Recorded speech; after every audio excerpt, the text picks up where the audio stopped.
So a lot of times we talk about that, to do it properly takes time.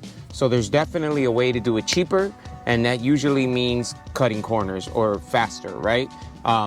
And this is a prime example of that. So the difference is when you see the radio, it looks perfect, right? When it was in the car, because that's all you see. You see the face, it works, all that, right? What you don't see is all of this awesomeness. So these are crimp caps.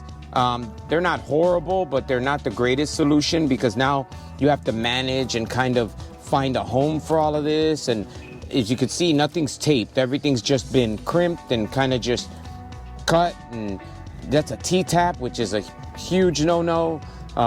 Those things fail all the time.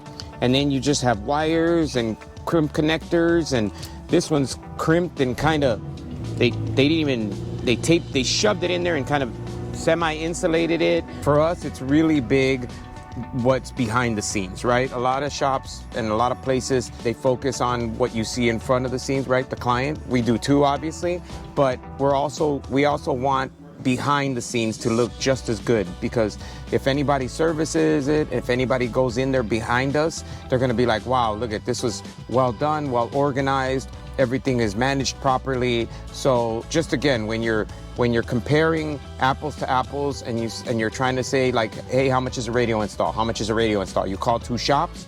You also want to know the caliber of the install, right? So if they're just slamming it in, crimp capping everything and just shoving it in the dash, hey, and that's what you want, great.